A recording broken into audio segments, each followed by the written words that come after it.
Nietzsche y la cruz, símbolo de salvación o opresión. La cruz. ¿Puede un simple objeto geométrico dividir la historia de la humanidad? ¿Cómo un símbolo tan sencillo logra despertar devoción en unos y rechazo visceral en otros? Para miles de millones de personas representa redención, amor y esperanza, una promesa de vida eterna. Para Friedrich Nietzsche, uno de los filósofos más controvertidos y profundos de todos los tiempos, representa algo radicalmente diferente. El triunfo de la debilidad sobre la fuerza, la negación de la vida en nombre de un más allá imaginario. ¿Qué vio Nietzsche en este símbolo que lo llevó a declarar una guerra filosófica contra 2 milenios de tradición cristiana? ¿Por qué afirmó, con la contundencia de un martillo golpeando sobre ídolos huecos, que Dios ha muerto? ¿Y si la cruz, lejos de liberarnos, nos ha encadenado a valores que niegan nuestra verdadera naturaleza?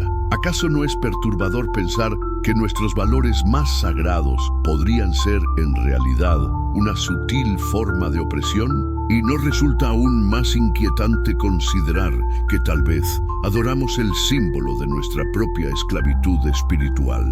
Este es el viaje filosófico que emprenderemos hoy, navegando por las turbulentas aguas del pensamiento nietzscheano, donde ninguna certeza queda en pie y donde cada valor debe someterse al más riguroso cuestionamiento. Un recorrido que nos llevará desde la Alemania del siglo XIX hasta las raíces mismas de nuestra civilización occidental, desde el monte Sinaí hasta el Gólgota, desde Atenas hasta Roma, para finalmente volver a nosotros mismos con una pregunta fundamental. ¿Qué significa realmente la cruz para nuestra cultura y para nuestra vida? Nietzsche y su época. ¿Quién fue realmente Friedrich Nietzsche? ¿Cómo pudo un hijo de pastor protestante convertirse en el crítico más feroz del cristianismo? Para comprender la magnitud de su crítica a la cruz, debemos primero situarnos en la Alemania del siglo XIX, un periodo de profundas transformaciones que sacudieron los cimientos mismos de la civilización occidental. La Alemania que vio nacer a Nietzsche en 1844 era un mosaico de pequeños estados, fragmentada y anhelante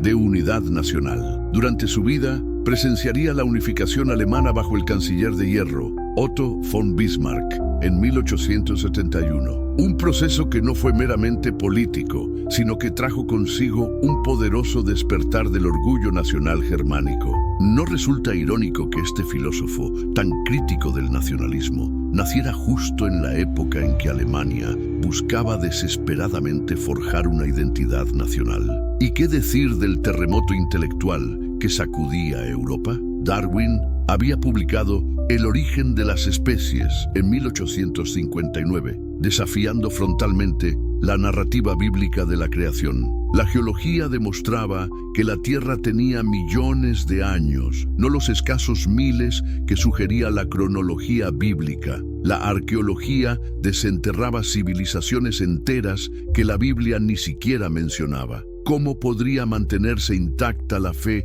en este contexto de avances científicos que uno tras otro contradecían las verdades religiosas establecidas? Nietzsche creció en Röcken, un pequeño pueblo prusiano, hijo de un estricto pastor luterano que murió cuando Friedrich apenas tenía 5 años. Podemos imaginar el impacto que tuvo en el pequeño Friedrich crecer rodeado de mujeres devotas, con la sombra omnipresente del padre fallecido, representante de Dios en la tierra. Su educación, impregnada de protestantismo prusiano, lo familiarizó íntimamente con las escrituras y la teología cristiana. ¿No es fascinante que el crítico más agudo del cristianismo lo conociera tan profundamente desde dentro? Sus estudios lo llevaron a convertirse en un brillante filólogo clásico, especializado en la cultura y lengua griegas. A los 24 años fue nombrado profesor en la Universidad de Basilea, un logro extraordinario para alguien tan joven. ¿Qué descubrió Nietzsche en la antigua Grecia que le hizo cuestionar tan profundamente los valores cristianos? En los griegos presocráticos, en sus dioses imperfectos y humanos, en su afirmación de la vida con todas sus contradicciones, Nietzsche encontró un contrapunto perfecto a la negación cristiana del mundo. La amistad y posterior ruptura con Richard Wagner marcó profundamente su pensamiento. Inicialmente atraído por el proyecto wagneriano de revitalizar la cultura alemana a través de una nueva mitología, Nietzsche terminaría repudiando el nacionalismo y antisemitismo crecientes del compositor.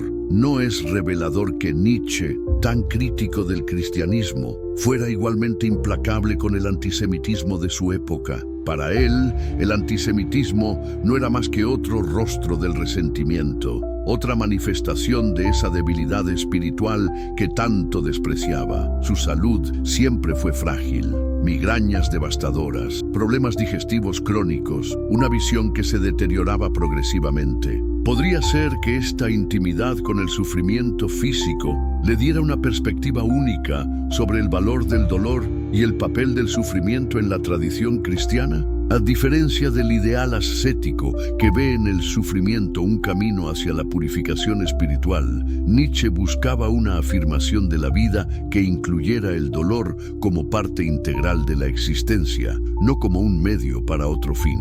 Las obras que produjo durante su breve vida activa, apenas 10 años de intensa producción filosófica antes de su colapso mental en 1889, revolucionaron el pensamiento occidental. El nacimiento de la tragedia, 1872. Humano, demasiado humano, 1878. Aurora, 1881. La Gaia Ciencia, 1882. Así habló Zaratustra, 1883-1885. Más allá del bien y del mal, 1886. La genealogía de la moral, 1887. El crepúsculo de los ídolos y el anticristo, ambos de 1888. ¿No es asombroso que un pensador que pasó la última década de su vida sumido en la locura haya ejercido una influencia tan profunda en la filosofía, la literatura, la psicología y la cultura del siglo XX? Su método filosófico fue denominado por él mismo como filosofía a martillazos. ¿Qué significaba esto? No se trataba simplemente de destruir,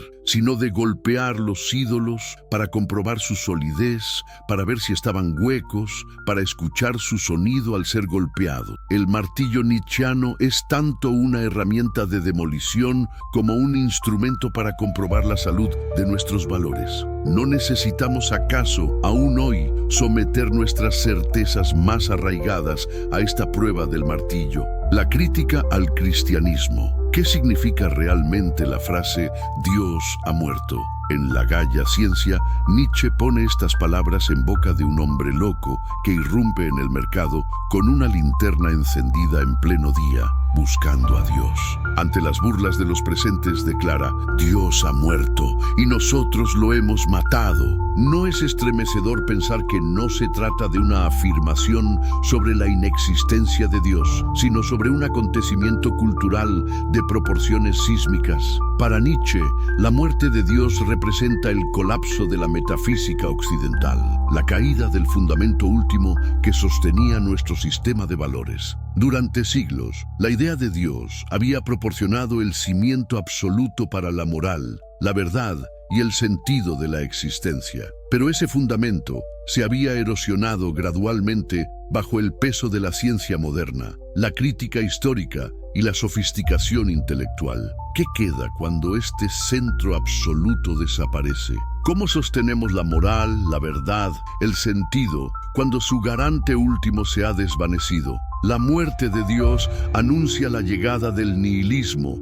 ese huésped inquietante que Nietzsche vio llamando a las puertas de Europa. El nihilismo, esa convicción de que nada tiene valor inherente, de que todo sentido es una mera construcción humana que podemos desmantelar. No estamos viviendo hoy las consecuencias de este terremoto espiritual que Nietzsche diagnosticó hace más de un siglo. Pero la crítica nietzscheana va mucho más allá del ateísmo convencional. En La genealogía de la moral, Nietzsche emprende una investigación histórico-psicológica sobre los orígenes de los valores morales. ¿De dónde surge realmente nuestra distinción entre bueno y malo? ¿Y si nuestras nociones morales no fueran el reflejo de una verdad eterna, sino el producto de complejas relaciones de poder y de psicologías particulares? Según Nietzsche, existieron originalmente dos tipos de moral: la moral de señores y la moral de esclavos. La primera, ejemplificada por los antiguos aristócratas guerreros, definía como bueno lo que era noble, poderoso, valiente, mientras que malo era simplemente lo débil, lo cobarde, lo plebeyo. Era una afirmación de sí mismos y de sus virtudes. No resulta provocador pensar que la moral no comenzó como una consideración por los demás, sino como una celebración aristocrática de la propia excelencia. En contraste, la moral de esclavos surge del resentimiento de los débiles hacia los fuertes. Incapaces de expresar directamente su poder, los esclavos realizan lo que Nietzsche llama la rebelión de los esclavos en la moral. Esta rebelión invierte los valores. Ahora lo bueno es lo humilde, lo sufriente, lo compasivo, mientras que lo malo es lo orgulloso, lo poderoso, lo autoafirmativo. ¿No es esta precisamente la inversión que el cristianismo operó en la escala de valores de la antigüedad? Para Nietzsche, el cristianismo representa el triunfo histórico de la moral de esclavos. La figura de Jesús crucificado eleva el sufrimiento a virtud suprema. El poderoso es condenado. Es más fácil que un camello pase por el ojo de una aguja que un rico entre al reino de los cielos. Y el débil es exaltado. Bienaventurados los mansos, porque ellos heredarán la tierra. ¿No es esta glorificación de la debilidad y del sufrimiento lo que Nietzsche encuentra tan problemático en el símbolo de la cruz? El ideal ascético cristiano, con su negación del cuerpo, sus instintos y pasiones, representa para Nietzsche una profunda enfermedad de la voluntad. En vez de afirmar la vida en su totalidad, con sus aspectos luminosos y oscuros, el cristianismo escinde la existencia, condenando este mundo en nombre de un más allá imaginario. ¿No es inquietante pensar que nuestra tradición religiosa dominante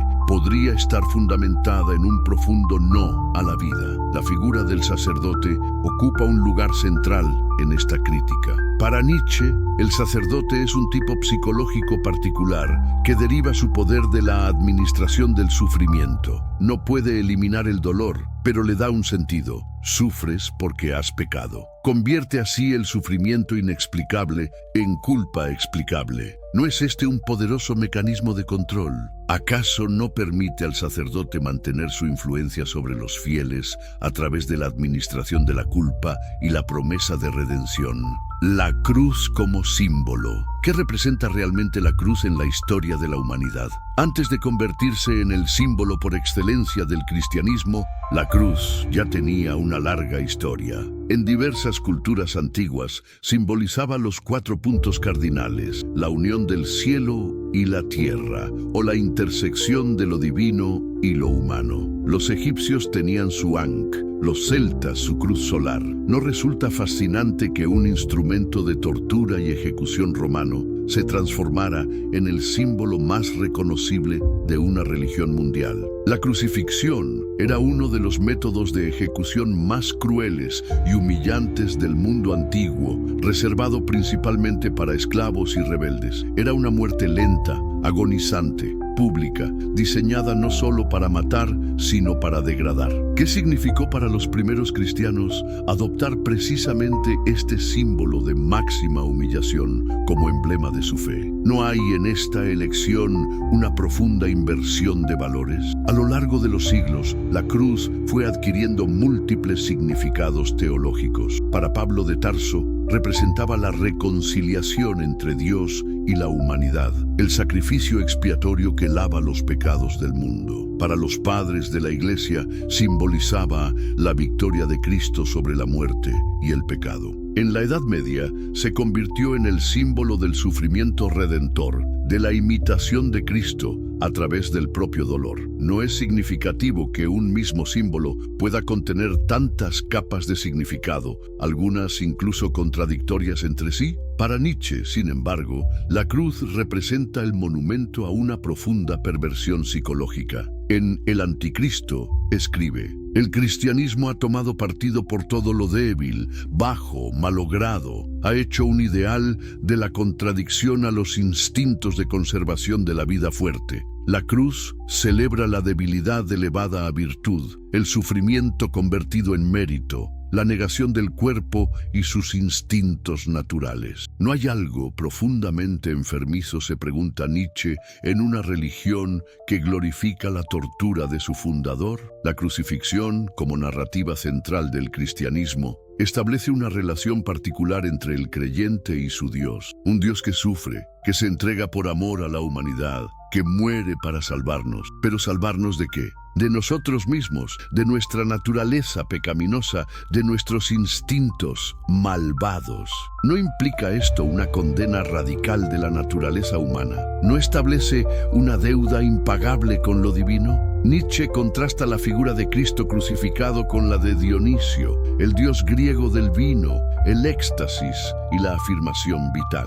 Mientras la cruz representa la negación ascética de la vida, Dionisio simboliza su celebración extática. No es significativo que Nietzsche eligiera como contrafigura de Cristo no a un filósofo ateo, sino a otra divinidad, una que representa valores radicalmente opuestos. Para él la pregunta no era tanto si Dios existe, sino qué tipo de divinidad afirma o niega la vida. En Exe Homo, su autobiografía filosófica, Nietzsche llega a definirse a sí mismo como el anticristo y firma algunas de sus últimas cartas como el crucificado o Dionisio contra el crucificado. ¿No revela esta identificación la profundidad personal de su lucha contra el cristianismo? Para Nietzsche, no se trataba simplemente de un debate teológico o filosófico, sino de una batalla por la salud espiritual de la civilización occidental. La transformación histórica de la cruz, de instrumento de tortura a símbolo de esperanza,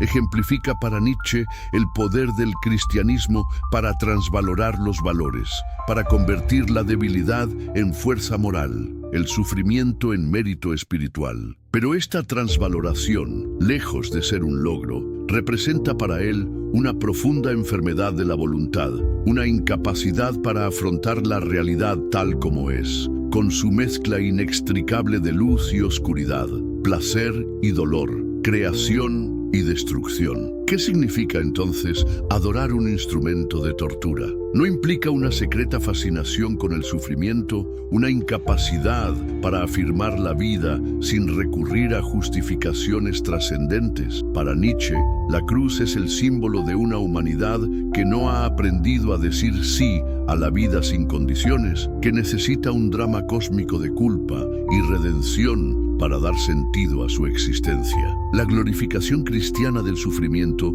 no solo distorsiona nuestra relación con el dolor, convirtiéndolo en un medio para la salvación, sino que establece una peligrosa ecuación entre sufrimiento y valor moral. Cuanto más sufres, más agradas a Dios. Parece ser la lógica implícita. ¿No es esta una fórmula perfecta para el resentimiento, una invitación a considerar el propio sufrimiento como una forma de superioridad moral? La crítica nietzscheana a la cruz no es, por tanto, una simple objeción intelectual a un símbolo religioso. Es una denuncia radical de toda una economía psicológica del sufrimiento, la culpa y la redención que ha dominado la cultura occidental durante 2 milenios. ¿Podemos imaginar, se pregunta Nietzsche, una humanidad que no necesite crucificar sus instintos naturales para considerarse moral? Una humanidad que pueda afirmar la vida en su totalidad sin recurrir a un más allá compensatorio? Más allá del bien y del mal. ¿Existe realmente el bien y el mal como categorías absolutas? ¿O son simplemente construcciones humanas, demasiado humanas? Para Nietzsche,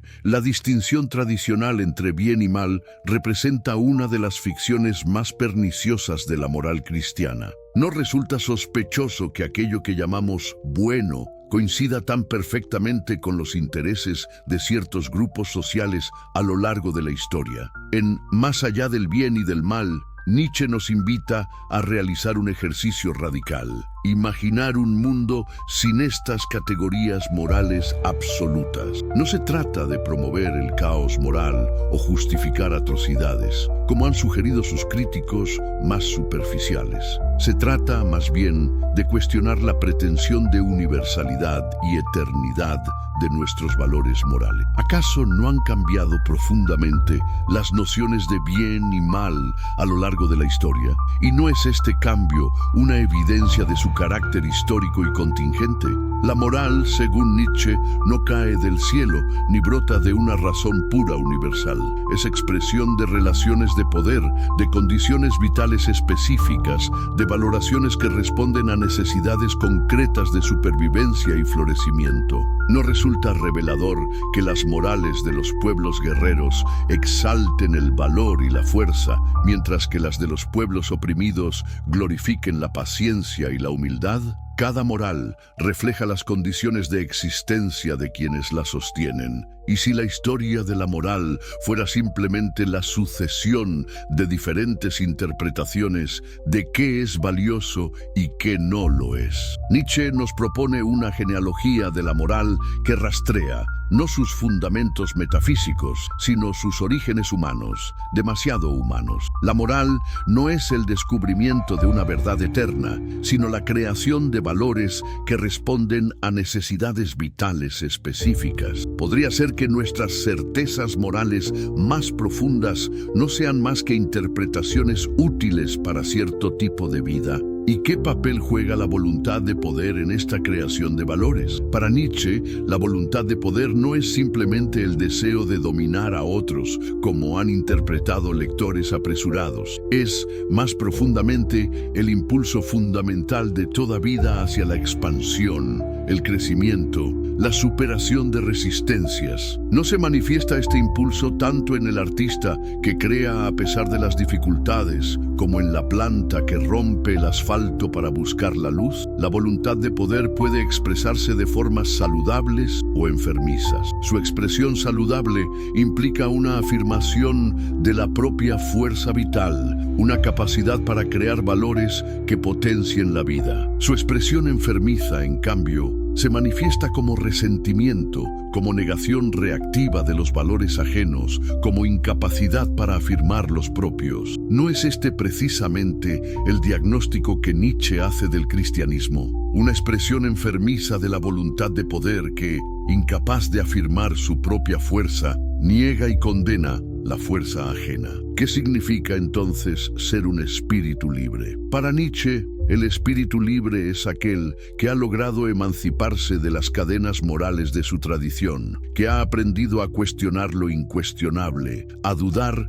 de lo indudable. Este proceso de liberación no es fácil ni indoloro. Implica abandonar las certezas reconfortantes, renunciar a los consuelos metafísicos, asumir la responsabilidad de crear los propios valores. ¿Estamos realmente preparados para semejante libertad? El precio de esta libertad es alto: la soledad. El espíritu libre se encuentra inevitablemente solo, incomprendido por quienes permanecen atados a los viejos valores. ¿No es significativo que Nietzsche, quizás el espíritu más libre de su tiempo, viviera sus años más productivos en un aislamiento casi completo, viajando de pensión en pensión por la Europa mediterránea, sin un hogar fijo, sin amigos cercanos, entregado únicamente a su pensamiento y su escritura? La transvaloración de todos los valores, ese proyecto nietzscheano que anunciaba una nueva aurora para la humanidad, implica precisamente esto: la creación de valores nuevos a partir de la crítica radical de los antiguos. No se trata simplemente de invertir la moral cristiana, condenando lo que ella exalta y exaltando lo que ella condena. Se trata más bien de establecer nuevos criterios de valoración. ¿Y cuál sería este nuevo criterio? Para Nietzsche, la afirmación de la vida en su totalidad, con sus aspectos luminosos y oscuros, placenteros y dolorosos. ¿Y si reemplazáramos las categorías de bien y mal por las de salud y enfermedad? Si juzgáramos los valores no por su conformidad con una supuesta ley moral universal, sino por su capacidad para potenciar la vida, para expandir sus posibilidades, para intensificar su experiencia, ¿No sería esta una forma más honesta y vital de valorar? Para llevar a cabo esta transvaloración, Nietzsche reclama la aparición de filósofos legisladores, espíritus libres capaces de crear nuevos valores para una humanidad futura. ¿No es fascinante que este pensador tan crítico del concepto de deber ser termine proponiendo un nuevo ideal humano? Pero, a diferencia del ideal cristiano que niega este mundo en nombre de otro, el ideal nietzscheano afirma esta vida, esta tierra, como el único horizonte de nuestras aspiraciones, el superhombre y el eterno retorno. ¿Es el ser humano un fin en sí mismo o más bien un puente, una transición hacia algo superior? En Así habló Zaratustra, su obra más poética y profética, Nietzsche introduce el concepto del superhombre, Übermensch, como superación del humano tal como lo conocemos. ¿No resulta provocador pensar que nuestra humanidad actual no es un punto de llegada, sino de partida? Que somos, como dice Zaratustra, una cuerda tendida entre el animal y el superhombre. El superhombre nietzscheano no es una figura racial o biológicamente superior, como malinterpretaron posteriormente los nazis. Es, más bien, un tipo humano capaz de crear sus propios valores, de vivir más allá del bien y del mal convencionales, de afirmar la vida sin necesidad de justificaciones trascendentes. ¿No es este el verdadero desafío que nos plantea la muerte de Dios? La necesidad de asumir la responsabilidad de nuestros propios valores, sin delegarla en autoridades externas. En Así habló Zaratustra, Nietzsche describe las tres transformaciones del espíritu. Cómo el espíritu se convierte primero en camello, luego en león y finalmente en niño. ¿No hay en esta parábola una profunda sabiduría sobre el proceso de maduración espiritual? El camello, cargado con los valores tradicionales, el león, que dice no a estos valores y conquista su libertad, y finalmente el niño, que en su inocencia creadora puede decir un sí sagrado a la vida. ¿Quién es este superhombre que Nietzsche anuncia? No un individuo específico, sino una posibilidad humana, un modo de existencia caracterizado por la capacidad de crear valores propios, de transformar el tú debes en un yo quiero. El superhombre no busca escapar del sufrimiento, sino integrarlo en una vida plena y afirmativa. No necesita consuelos metafísicos porque ha aprendido a amar su destino tal como es, con sus alegrías y sus dolores. ¿Y qué significa realmente amar el propio destino? Amor fati, para Nietzsche, representa la máxima afirmación de la vida, la capacidad de decir sí no solo a lo que nos resulta agradable y beneficioso, sino también a lo doloroso y destructivo. No como un ejercicio de resignación estoica, sino como una genuina celebración de la vida en su totalidad. ¿No es este amor al destino la antítesis perfecta del resentimiento cristiano que dice no a este mundo en nombre de otro? El pensamiento del eterno retorno, quizás la idea más enigmática y profunda de Nietzsche, surge como una prueba existencial. Imagina, nos dice, que un día o una noche un demonio se deslizara furtivamente en tu más solitaria soledad y te dijera: esta vida, tal como la has vivido y estás viviendo, tendrás que vivirla una vez más e innumerables veces más, y nada nuevo habrá en ella, sino que cada dolor y cada placer, cada pensamiento y cada suspiro tendrán que volver a ti, exactamente en la misma sucesión y orden. ¿No sería esto el peso más pesado? ¿Cómo reaccionaríamos ante tal revelación? ¿Con desesperación ante la perspectiva de repetir eternamente los mismos errores, los mismos sufrimientos? ¿O con júbilo, reconociendo en cada instante de nuestra vida algo digno de ser afirmado eternamente? El eterno retorno funciona así como un criterio selectivo. Solo aquellos capaces de afirmar su vida incondicionalmente podrían soportar la idea de su repetición eterna. ¿No contrasta radicalmente esta temporalidad circular con la linealidad cristiana de la historia de salvación? El cristianismo promete una resolución final, un juicio último, una redención definitiva. El eterno retorno, en cambio, elimina todo sentido externo a la vida misma, toda justificación trascendente, toda promesa de compensación futura. La vida no tiene sentido más allá de sí misma. Cada momento debe justificarse por su propio valor inmanente. La afirmación dionisíaca que Nietzsche opone al espíritu crucificado es precisamente esta: un sí incondicional a la vida con todas sus contradicciones. Dionisio, el dios del vino y el éxtasis, representa para Nietzsche la antítesis del ascetismo cristiano. No busca escapar de las contradicciones de la existencia, sino sumergirse en ellas con entusiasmo creador. ¿No hay algo profundamente liberador en esta perspectiva? En aceptar que la vida no necesita justificación más allá de sí misma. ¿Y qué significa la gran salud de la que habla Nietzsche? No simplemente la ausencia de enfermedad física, sino una capacidad espiritual para incorporar experiencias diversas, incluso destructivas, en una vida cada vez más plena y afirmativa. La enfermedad misma puede ser parte del camino hacia esta gran salud, proporcionando perspectivas que la normalidad no permite. ¿No es significativo que el propio Nietzsche considerara sus padecimientos físicos como una condición indispensable para su claridad filosófica? Esta gran salud se caracteriza por una extraordinaria resiliencia y plasticidad espiritual, por la capacidad de transformar lo negativo en positivo, lo destructivo en creativo. A diferencia del ideal ascético cristiano, que busca eliminar o reprimir los aspectos problemáticos de la existencia, la gran salud nietzscheana los integra en una totalidad afirmativa. ¿No sería este un ideal de salud mucho más realista y vital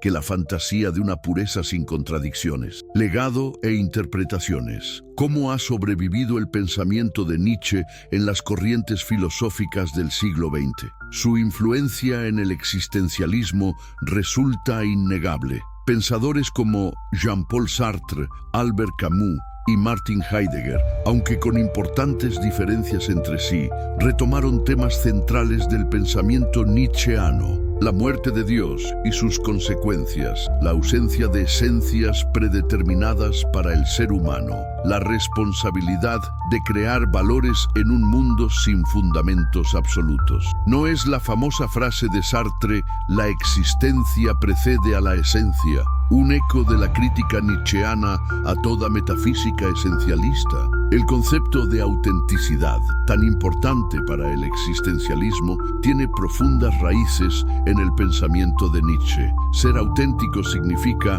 en términos existencialistas, asumir la responsabilidad de la propia existencia, rechazar las definiciones externas, crear el propio sentido en un mundo que carece de él. ¿No es esto precisamente lo que Nietzsche promovía con su llamado a los espíritus libres? ¿No fue él quien primero denunció la mala fe de quienes se escudan tras valores absolutos para evadir la responsabilidad de crear los propios? La responsabilidad existencial que surge tras la muerte de Dios es quizás el legado más profundo de Nietzsche para el existencialismo. Si Dios ha muerto, si no hay un orden moral trascendente que dicte nuestras acciones, entonces recae sobre nosotros todo el peso de nuestras decisiones. ¿No es esta una libertad aterradora? ¿No es la angustia existencialista el reconocimiento de este abismo de libertad que se abre ante nosotros cuando desaparecen los fundamentos absolutos? ¿Y qué decir de la relación entre Nietzsche y la posmodernidad?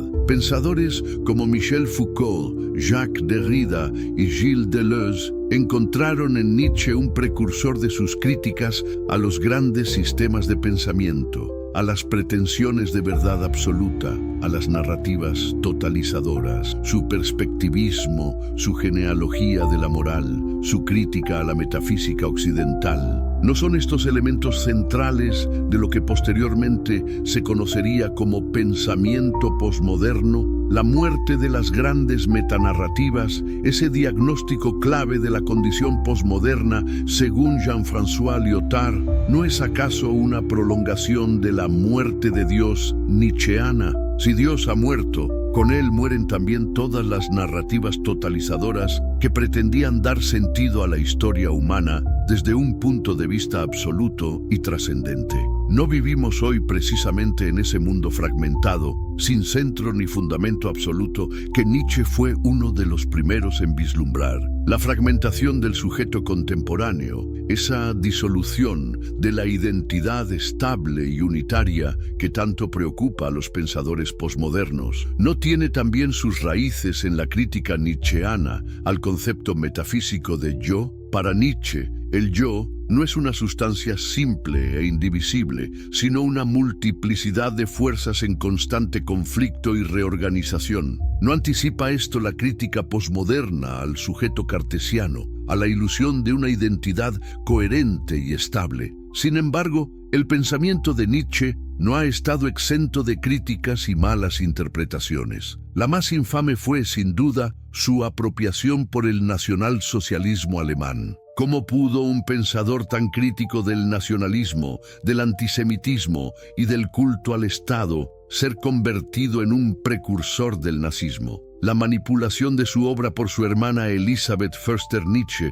que reorganizó y tergiversó sus manuscritos póstumos tras su colapso mental, contribuyó significativamente a esta distorsión. ¿No es trágico que un pensador que denunció el antisemitismo como expresión del resentimiento fuera utilizado por el régimen más antisemita de la historia? Otros críticos han señalado el peligro que representa la defensa nietzscheana del irracionalismo frente al proyecto ilustrado. Su crítica a la razón, su exaltación de los instintos, su aparente relativismo moral, no allanan el camino para un peligroso irracionalismo político. Sin embargo, es justo ver en Nietzsche un simple apologista del irracionalismo. ¿No es más preciso entenderlo como un crítico de cierta concepción estrecha de la racionalidad más que de la razón en sí misma? El problema del relativismo moral radical, que parece derivarse de la crítica nietzscheana a los valores absolutos,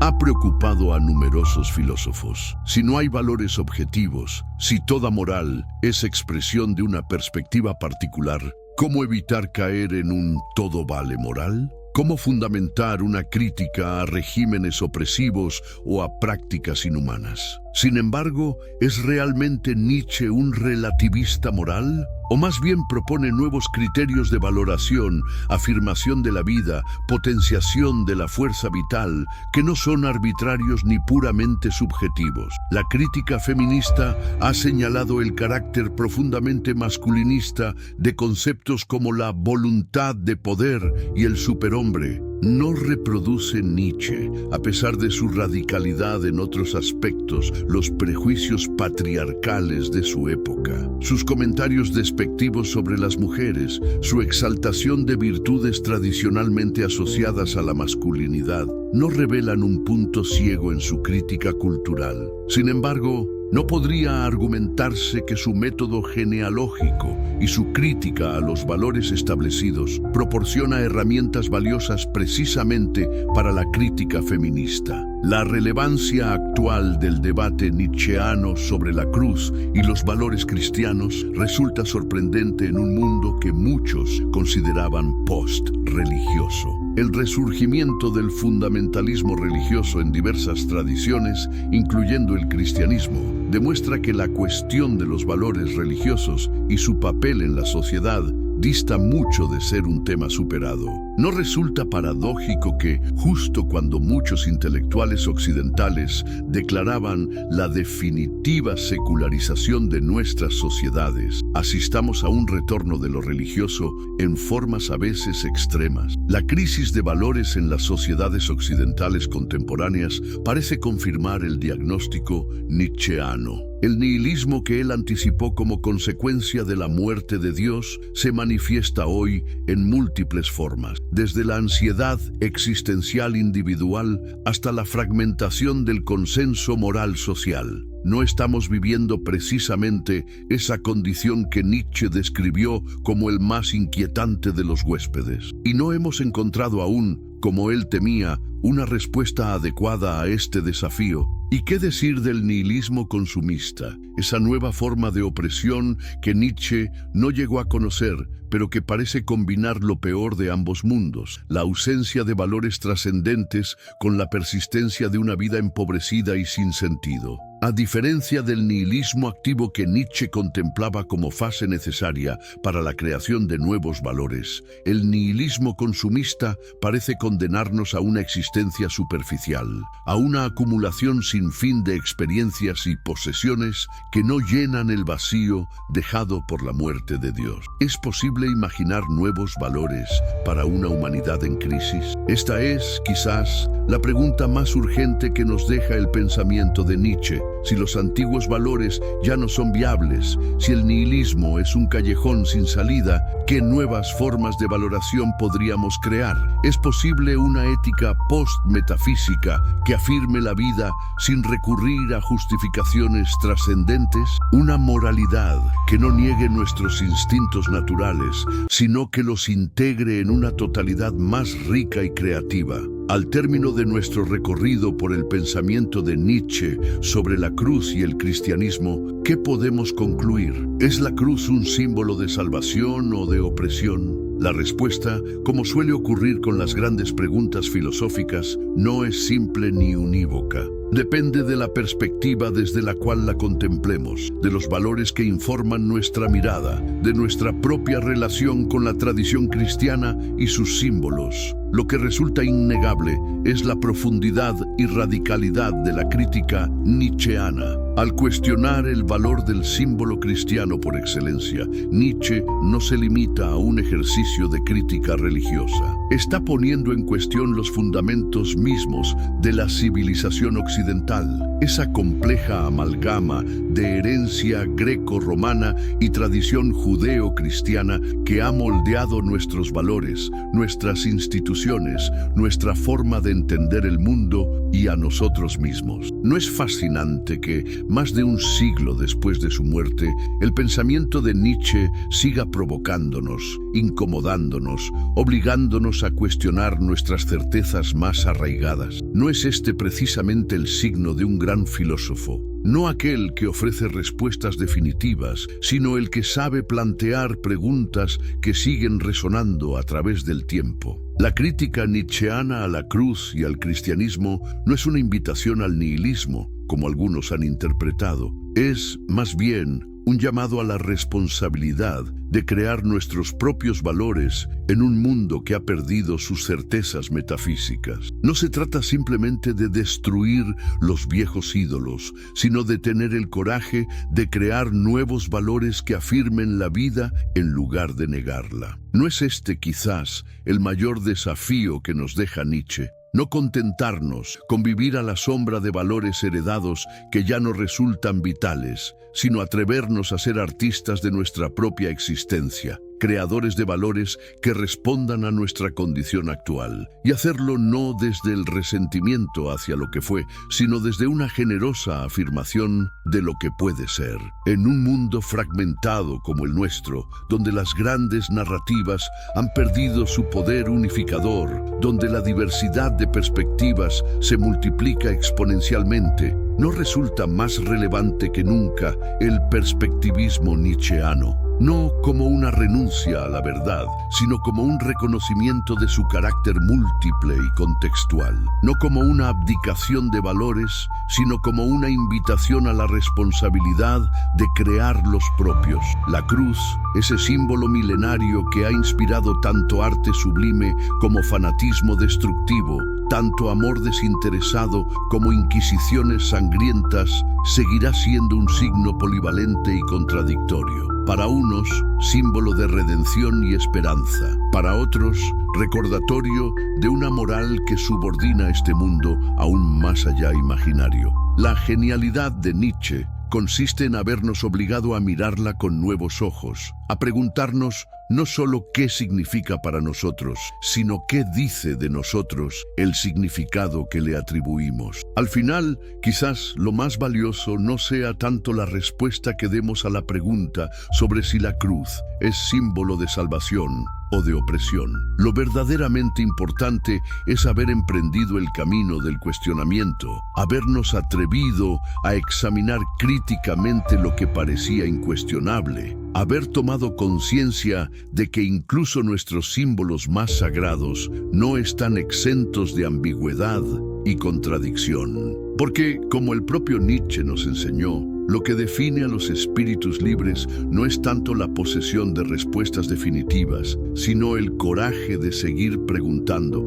incluso cuando las preguntas nos llevan a territorios incómodos y desconocidos. Y quizás sea este finalmente el legado más perdurable de su filosofía a martillazos. No un conjunto cerrado de doctrinas, sino una invitación siempre abierta a cuestionar, a reinterpretar, a crear nuevos sentidos en un mundo que ha perdido sus antiguas certezas. Porque, como escribió en La Gaia Ciencia, solo en cuanto creadores podemos destruir. Y tal vez sea esta la tarea que nos deja Nietzsche para el futuro. No simplemente derribar los viejos ídolos, sino tener el coraje y la imaginación de crear nuevos valores que hagan justicia a la complejidad y riqueza de la vida humana.